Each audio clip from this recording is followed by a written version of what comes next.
சும்மா முறைக்காதீங்க, முன்னாடி போய் பேசுங்க. இப்ப பாருடா, இந்த வெற்றியோட ஆட்டம் ஆரம்பம்டா. Rose colour sari madam. மா அங்க பாருமா, உன்னை கூப்பிடுறாங்க.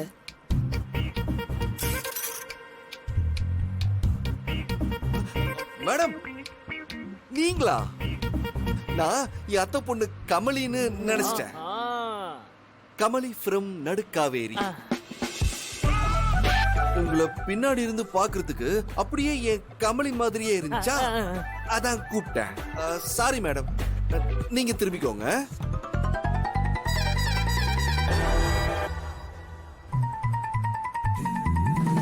என்னாச்சுன்னு? இன்னும் கொஞ்ச நேரம் பேசியிருந்தேன்னு வெய்ய, என் நெஞ்சே வெடிச்சிருக்குண்டா. ஆமாண்ணே, யாருன்னு அது? உங்க அத்தை பொண்ணு கமலி. நாங்க எப்பவும் பார்த்ததே இல்ல. ரொம்ப முக்கியம்.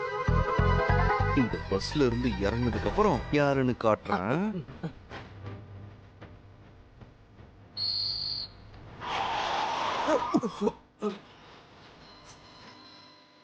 தொல்லை பண்றீங்க.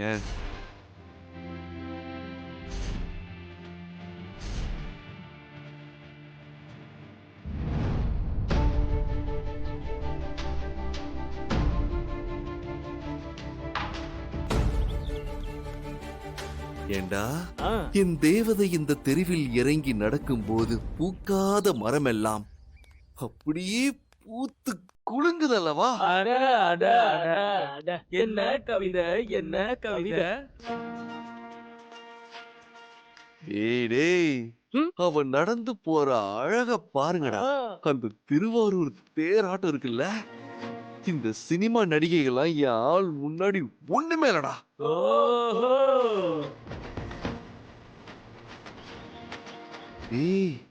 அவ கண்ணு இருக்கிறது கருவிழியா இல்ல காந்தமான தெரியலடா. அவ பார்வை அப்படியே என்ன கட்டி இழுக்குதுடா. உனக்கு இந்த லவ் ஒர்க் அவுட் ஆகுதோ இல்லையோ, நீ பெரிய கவிஞர் ஆயிடுவ போல இருக்கு. இது மட்டும் பக்கா. கவிதை அப்படியே அருவி மாதிரி கொட்டுதே.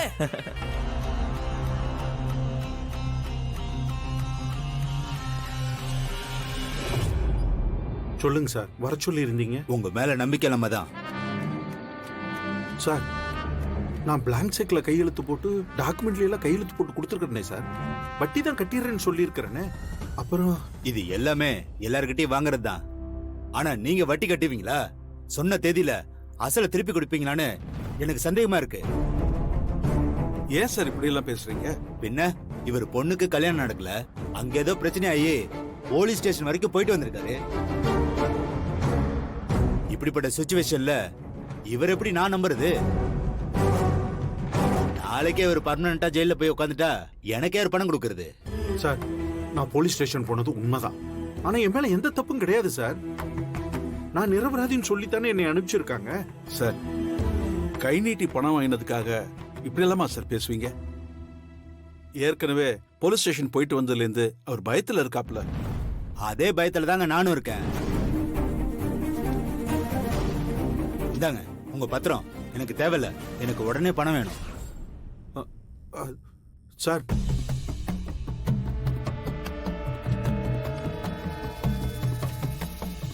இதுல ஒரு கையெழுத்து போடுங்க. சார், இது என்ன பத்திரம்?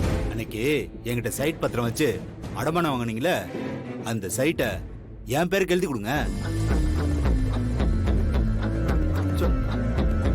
வட்டியும் அசலும் கொடுத்த பிறகு திரும்ப உங்க பேருக்கே எழுதி கொடுத்துறேன். சார், என்ன சார் இது அநியாயமா இருக்கு? நீங்க முதல்ல இது மாதிரி எல்லாம் சொல்லவே இல்லையா சார்? இப்ப என்னன்னு சொல்லிட்டு இருக்கீங்க? இங்க பாருங்க சார், நீங்க மாசம் மாசம் வட்டியை கட்டி நீங்க அசலை கொடுக்க முடியும்ன்ற நம்பிக்கை எனக்கு சுத்தமா இல்ல. உங்க மேல எனக்கு நம்பிக்கை வரணும்னா உங்க இடத்த என் பேருக்கு எழுதி கொடுங்க. இல்லைன்னா இப்பவே பணத்தை கொடுத்துட்டு பத்திரத்தை வாங்கிட்டு போங்க. சார், என்ன சார் இது? இப்படி திடீர்னு இப்படி பணம் கேட்டா அது வெறும் இடம் மட்டும் இல்ல, என்னோட 35 வருஷ கனவு இன்னைக்கு அது என் கையை விட்டு போக போகுது. அப்பா ப்ளீஸ்பா, நீங்க இப்படி உட்காந்து எப்படிப்பா? நீங்க அழாதீங்கப்பா. என்கிட்ட சொல்லாம ஏன்பா இப்படி செஞ்சீங்க? அவரே எல்லா செலவையும் பண்ணி கல்யாணம் பண்ணிக்கிறேன்னு சொன்னாரு. நீங்க அதை கொஞ்சம் கூட கேட்காம மானம் மரியாதைன்னு எல்லாத்தையும் இழுத்து போட்டுக்கிட்டீங்க. இப்ப கடைசியில் என்னாச்சு? அவளுக்கு கல்யாணமும் நடக்கல.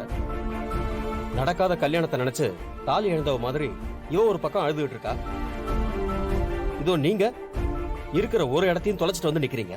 வீட்டுல மூத்த புள்ளன்னு பேருக்கு தான் நான் இருக்கேன். அப்பால ஆரம்பிச்சு கடைக்குட்டி வரைக்கும் யாரும் என் பேச்ச கேட்கறது இல்லையே. அப்ப இப்படிதான் நடக்கும். எல்லாம் எனக்கு தெரியும்னு யார் நினைக்கிறாங்களோ அவங்களாவே எல்லா பிரச்சனையிலயும் மாட்ட போறாங்கன்னு அர்த்தம். இத நீங்க தானப்பா எனக்கு அட்வைஸாவே சொல்லுவீங்க. இப்ப அது உங்களுக்கே பொருந்தி போச்சு பாத்தீங்களா? ஏய் எந்திரி, போ நோட் எடுத்துக்க, உள்ள போ.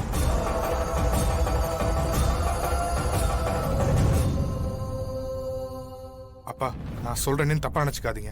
அண்ணன் சொல்றதும் சரிதான்ப்பா. துளசி அக்காக்கு இன்னும் கல்யாணமே ஆகல. அதுக்குள்ள நம்ம தலை மேல இவ்வளவு கடன் இருக்கு. இன்னும் 5 அடி வேற இருக்கா.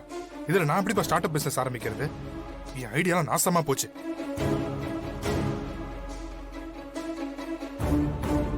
மாமா, நான் தான் பணம் தரேன்னு அப்பவே உங்ககிட்ட சொன்னேன்ல. அன்னைக்கே என்கிட்ட வாங்கியிருந்தா இந்த அளவுக்கு இவ்வளவு பெரிய கஷ்டம் வந்திருக்காதுல்ல.